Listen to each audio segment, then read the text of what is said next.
If you think you can read a woman's heart by looking at her smile, you're wrong. Some women have learned to smile even while breaking. Today, I'll tell you the signs of a woman who has been used, hurt, and drained. Signs most people overlook until it's too late. A woman who apologizes excessively is not simply being polite or well-mannered. She is revealing a deeply conditioned emotional pattern shaped by repeated experiences of being blamed, dismissed, or made to feel responsible for things that were never in her control. When someone has been used or manipulated in the past, especially on an emotional level, apologizing becomes more than a habit. It becomes a survival mechanism. It is her shield against conflict, rejection, or disappointment. She has learned that maintaining peace often comes at the cost of her own self-worth. Every sorry that slips from her mouth is not just a word, but a quiet echo of the times she was told she wasn't enough, wasn't right, or wasn't worthy. Her instinct to apologize is rooted in fear. Fear of upsetting someone, fear of being misunderstood, fear of being abandoned, or fear of being blamed again. Because in her experience, being wrong was safer than being honest. Staying small was safer than speaking up. Dissolving herself was easier than defending herself. She apologizes even when she is the one who is hurt. Even when someone else crosses a line, her first reaction is to think, "What did I do wrong?" This isn't weakness. It is the result of emotional conditioning. She has been in situations where expressing her needs led to arguments, where standing her ground led to accusations, and where speaking her feelings led to being labeled dramatic or difficult. Over time, she learned that apologizing quickly kept her safe. It prevented tension, diffused anger, and created the illusion that things were under control. So now she says sorry automatically, not because she actually feels responsible, but because she was trained to believe that conflict is her fault by default. This excessive apologizing also reveals how disconnected she has become from her own emotional boundaries. She struggles to distinguish between situations where she is genuinely accountable and situations where she is simply trying to avoid discomfort. She may apologize when someone bumps into her, when she asks a simple question, or when she expresses an opinion that differs from others. Each apology is a subtle sign of her shrinking self, a reflection of how much she has silenced herself to maintain harmony with people who did not deserve her peace. She apologizes for existing, for needing, for feeling, for taking up space. She apologizes because somewhere along the way, she was made to believe that her existence inconveniences others. Inside her, there is often a quiet battle between who she is and who she was trained to be. She knows sometimes that she shouldn't be apologizing. She may even feel the weight of frustration when she hears herself say it, yet the word still escapes her lips because emotional habits formed through pain are not easy to unlearn. Excessive apologizing becomes her subconscious attempt to stay likable, acceptable, and unproblematic. It is her way of preventing others from withdrawing affection or support, something she has experienced too many times before. She learned that love can be fragile, that people can be unpredictable, and that relationships can shatter if she doesn't keep everything. Over time, this constant apologizing erodes her sense of identity. She becomes cautious, careful, overly self-aware, always monitoring her behavior, tone, and actions to ensure she doesn't disturb anyone. It drains her emotionally because she is constantly walking on mental eggshells. And the saddest part is that most people around her don't even notice the depth of her pain. They only hear a word, not the story behind it. A woman who stops asking for help or affection is not someone who suddenly became independent or emotionally detached. She is someone who learned through repeated disappointment that her needs were treated as inconveniences. When a woman reaches a point where she no longer expresses what she wants, it is almost always because she once did, sincerely, openly, vulnerably, and her needs were ignored, minimized, or belittled. Over time, these experiences carve a silent belief into her heart. My needs don't matter to anyone. I am better off handling everything alone. This belief does not form overnight. It is shaped through moments when she gathered the courage to ask for attention, support, affection, or reassurance, only to be met with coldness, excuses, or accusations of being too much. So her silence is not strength, it is protection. It is the armor she wears to shield herself from the pain of being dismissed again. When a woman's requests are repeatedly minimized, she begins to internalize the idea that expressing needs creates emotional debt. She remembers being made to feel needy for wanting a hug, dramatic for wanting clarity, demanding for wanting time, or weak for wanting reassurance. These reactions slowly teach her that vulnerability is unsafe, so she stops asking. Not because she doesn't have needs, but because she has been conditioned to believe that expressing them brings discomfort, conflict, or emotional withdrawal from others. She trains herself to carry everything alone, her fears, her exhaustion, her fears of abandonment, because past experiences taught her that leaning on someone only leads to disappointment. In her silence, there is a heavy mixture of fear and resignation, a quiet hope that someone might still notice even without her asking, and an even quieter acceptance that they probably won't. Her emotional self-sufficiency may look admirable from the outside, but inside, it is often a sign of deep emotional fatigue. She builds walls, not to keep love out, but to prevent hurt from entering again. She occupies herself with her responsibilities, hides her desires under routines, and responds with, "It's fine, I've got it," even when she is drowning. She does not want to be a burden, because once upon a time, someone made her feel like she was. She doesn't ask for affection because she remembers too clearly the sting of reaching out and receiving nothing in return. She doesn't ask for help because she has been judged for her struggles or told she should handle things alone. She doesn't express her emotional needs because she has learned that some people only listen when they want to, not when she truly needs them. Over time, this habit becomes a part of her identity. She grows quieter, more withdrawn, less expressive, and more emotionally inward. She becomes the person who comforts others but never expects comfort in return. The person who supports without asking for support. The person who gives affection without hoping for any back. She convinces herself she doesn't need anything from anyone, yet deep inside, she wishes someone would simply notice how much she has stopped asking for. Her silence is not emptiness. It is the conditioned response of someone who learned that her voice, her needs, and her heart were not treated with the care they deserved. A woman who overgives even when she is emotionally drained is not doing so because she possesses endless strength or limitless energy. She is doing it because she has been conditioned to believe that love, acceptance, and stability must be earned through sacrifice. She pours into others even when she is running on empty because somewhere in her past she learned that giving was the only way to keep relationships alive. Instead of receiving care, she became the caretaker. Instead of being supported, she became the support system. She overextends herself emotionally, mentally, and sometimes even physically because she associates giving with security, as if the more she invests, the less likely people are to abandon her.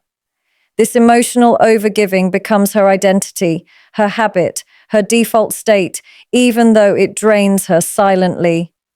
Her heart runs like a tap that no one remembers to turn off, constantly flowing into people who often forget to pour anything back into her. This overgiving is often rooted in a deep fear of losing people. She has experienced relationships where her presence was only valued when she was useful. She may have been loved conditionally, loved when she was helpful, loved when she was giving, loved when she was pleasing others. So now, even when exhausted, she continues giving because she believes that the moment she stops, the love she receives will stop too. She might feel guilty for prioritizing herself, terrified of being labeled selfish, or anxious that setting boundaries will push people away. So she suppresses her own emotional needs, convincing herself that being tired is normal, that being drained is manageable, that her feelings can wait.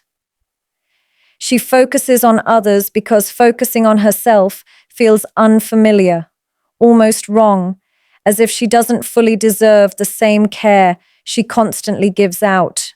What makes this situation even more painful is that her overgiving often goes unnoticed by others. People become accustomed to her being the strong one, the fixer, the emotional anchor, the one who always understands.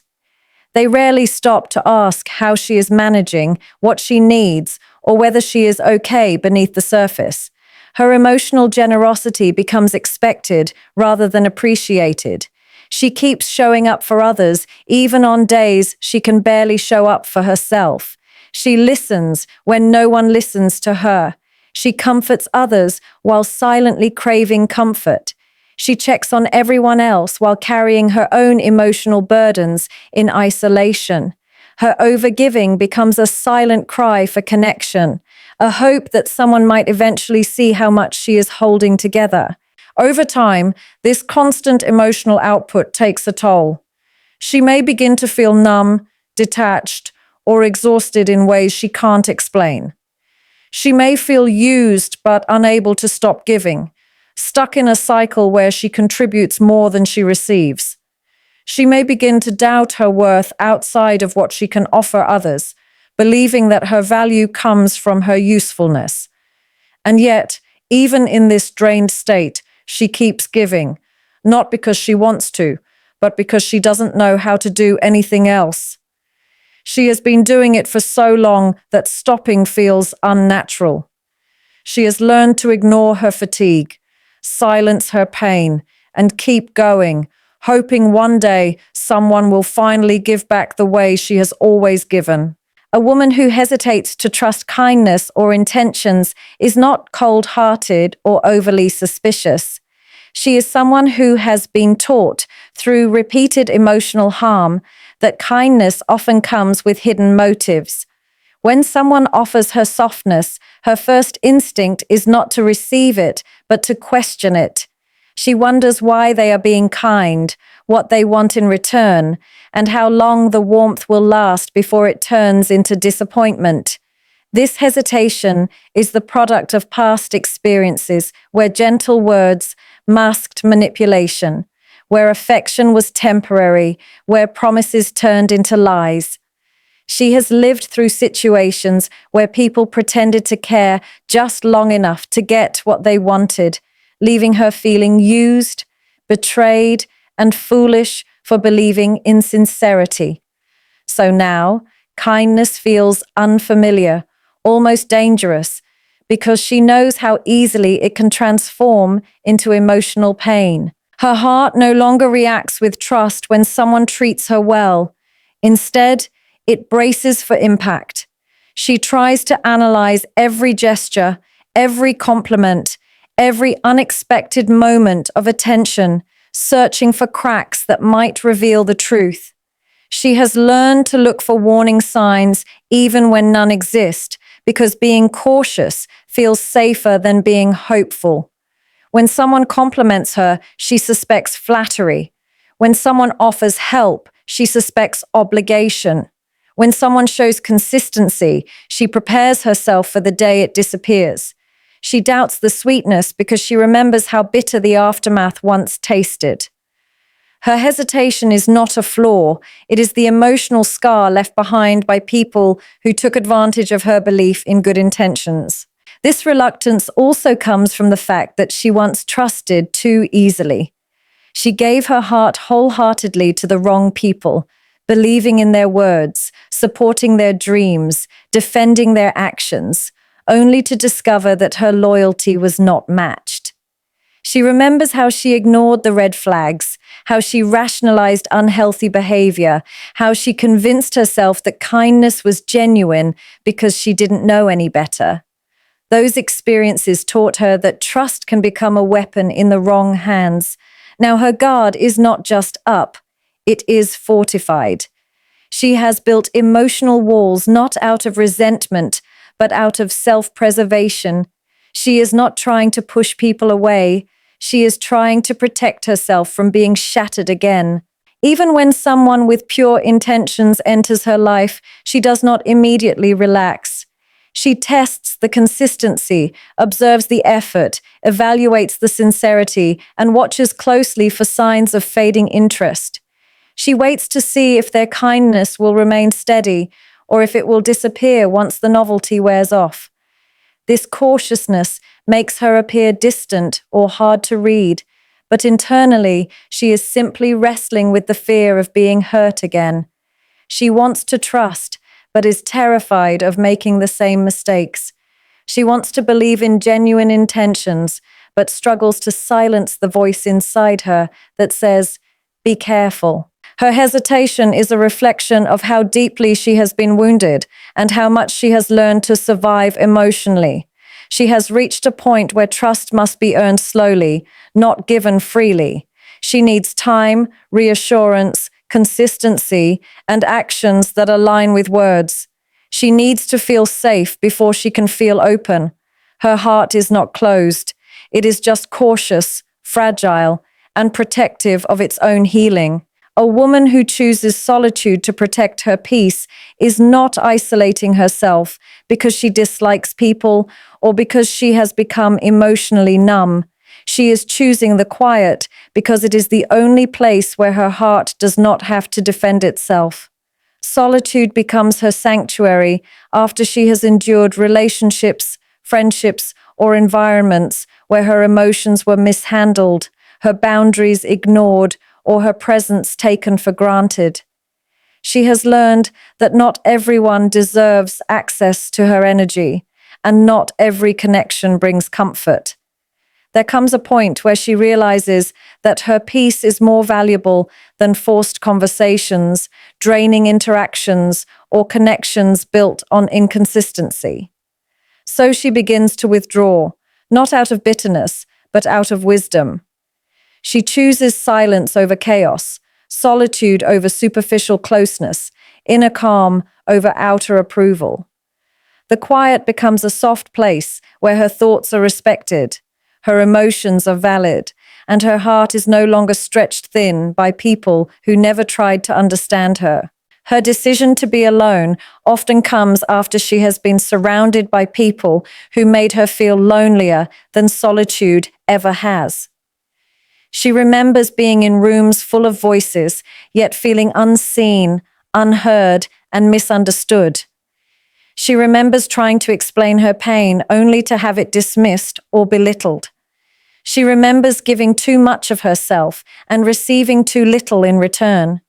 Those memories sit deeply within her, shaping her belief that solitude is safer than connection that drains her. She realizes that peace is not something people give her, it is something she must protect for herself.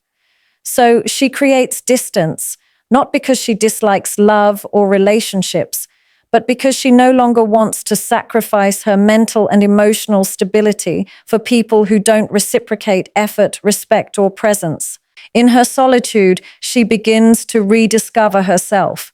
She reconnects with her thoughts without interruption and listens to her emotions without being judged. She starts valuing the quiet moments where she can breathe freely without feeling the pressure to please, perform, or pretend.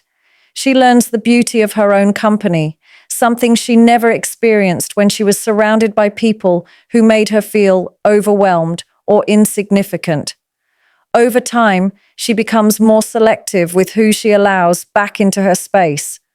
She doesn't chase anyone, doesn't beg for attention, and doesn't force bonds that don't feel genuine. She becomes protective of her energy because she has finally understood that peace is fragile and must be guarded with intention. People may misunderstand her solitude, thinking she has become distant, cold, or uninterested, but they don't see the battles she fought before finding this quiet strength. They don't see the emotional exhaustion that pushed her toward stillness. They don't understand how many times she tried to stay connected before she realized that constantly giving herself away was destroying her. Solitude is not her escape from the world. It is her way of healing from it. It is her way of reclaiming the pieces of herself she lost while trying to be everything for everyone else. She chooses solitude because it offers her the safety, clarity, and emotional rest that crowded spaces never did. And in that solitude, she finally feels the peace she spent years searching for in others. A woman who smiles to hide her emotional wounds does not do so because she is unaffected or unbothered. She does it because she has learned that the world often responds better to her strength than to her vulnerability. Her smile becomes a carefully crafted shield, a gentle mask that conceals the storms she has weathered inside her heart. She knows that if she lets the pain show, people may pity her, judge her, misunderstand her, or worse, use her vulnerability against her. So she smiles, not because life is perfect, but because she has learned to survive through grace. Her smile is her armor, her silent act of resilience. But beneath that calm expression lies a woman who has endured more than she ever speaks about. A woman who has carried heartbreak, disappointments, and emotional scars that still ache quietly in the shadows of her mind. She has mastered the art of appearing fine, even on days when she feels anything but fine. She laughs at jokes even when her heart feels heavy. She engages in conversations even when her mind is exhausted. She shows up for others even when she can barely show up for herself. She has learned to hold her tears until she's alone, to steady her voice when it trembles, to soften her tone when she wants to scream. Her smile is the bridge between who she is on the outside and what she battles on the inside. People see the bright expression, the confidence, the strength, but they rarely see the cracks beneath it. They never notice how many nights she cries silently, how many thoughts she hides, or how much pain she carries behind those eyes that sparkle with a brightness she forces herself to maintain. There is a deep emotional history behind that smile. At some point in her life, she opened up to the wrong people, people who used her honesty against her, people who invalidated her feelings, people who made her regret being vulnerable. She learned that showing pain didn't bring comfort, it brought judgment. She learned that expressing sadness didn't invite support, it invited disappointment. So instead of sharing her wounds, she learned to hide them. She chose the smile because it protected her from unwanted questions, from emotional exposure, from having her pain dismissed. The smile became easier than explaining what hurts. It became more comfortable than revealing how broken she sometimes feels. It became her way of coping, of managing, of surviving in a world that often asks her to be strong, even when she is tired of being strong. Her smile also reflects her desire not to burden others. She doesn't want to be the reason someone worries, the source of someone's discomfort, or the person people look at with pity. She fears being seen as fragile or weak, so she convinces herself that holding everything inside is a sign of strength. She believes that as long as she keeps smiling, she can keep moving, keep functioning, keep pretending that everything is under control.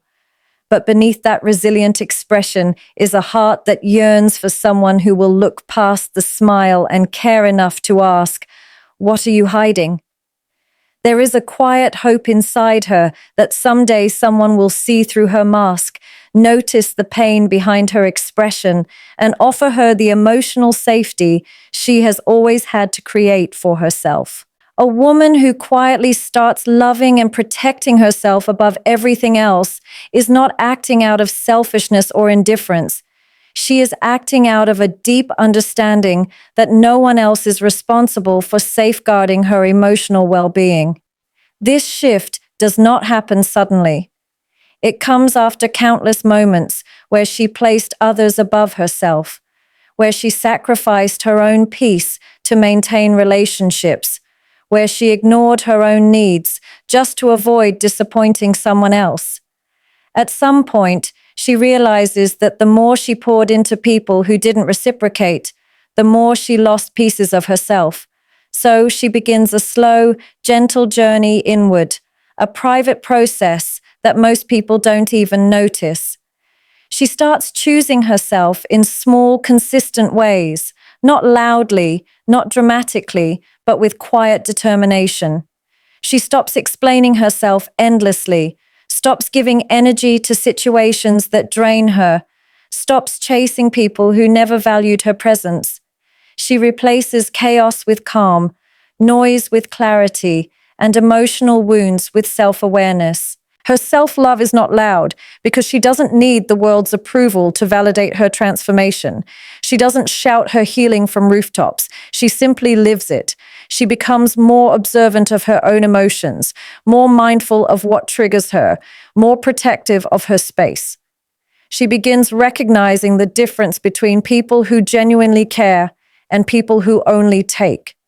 She learns to say no without guilt, not because she has become harsh, but because she has learned the price of saying yes too often.